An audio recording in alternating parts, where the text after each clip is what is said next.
Tu vois, là, on peut se dire, c'est peut-être pas totalement la fin. Tu vois, c'est... Même si j'espère quand même qu'il va s'arrêter, mais on peut se dire c'est pas totalement la fin. C'est ce que j'ai dit à la fin de mon débrief. Ouais.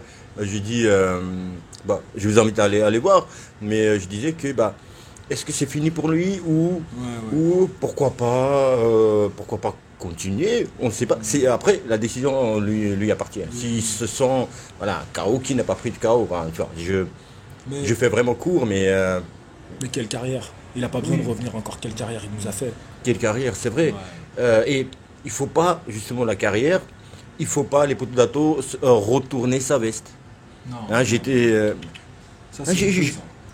J'invente rien. J'entends déjà des bruits, ceux qui étaient pour Diop,a. Et là, franchement, j'attendais pas ça de lui. Il n'a pas fait le guerrier, alors que 2 secondes, il y a même une demi-journée. Ça c'est le guerrier. Et là, tout de suite, il est plus guerrier. Aller monter sur le ring, les poteaux d'Ato.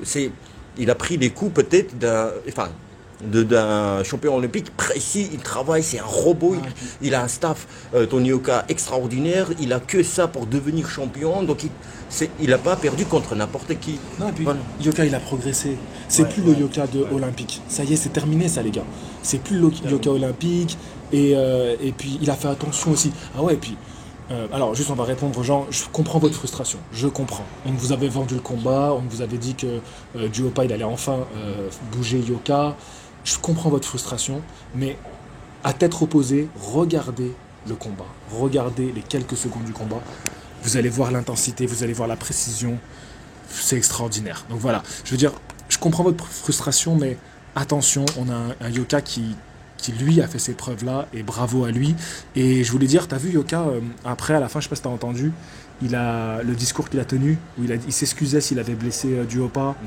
Il est allé le voir, il lui a fait un bisou sur le front. C'est vrai.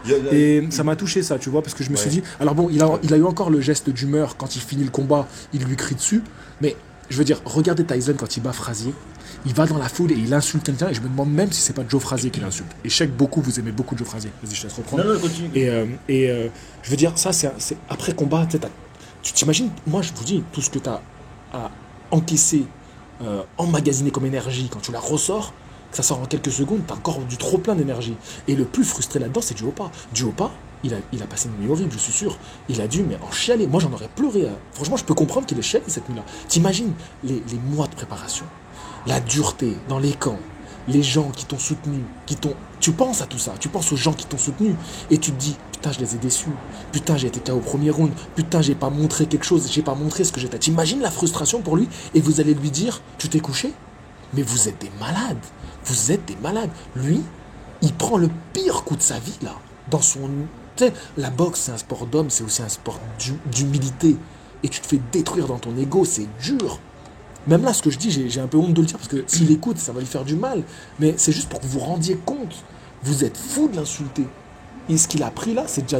C'est dur, c'est une punition, tu vois. Donc, soyez quand même un peu indulgent et respectueux envers lui, parce que bravo à lui. J'aimerais qu'on finisse, tous les deux. On peut ça. Et on applaudit nos 2 boxeurs. C'est vrai. Voilà, et on finit sur ça. Bravo à tous les 2. Les gars, merci pour ce bravo. Voilà. Merci poto.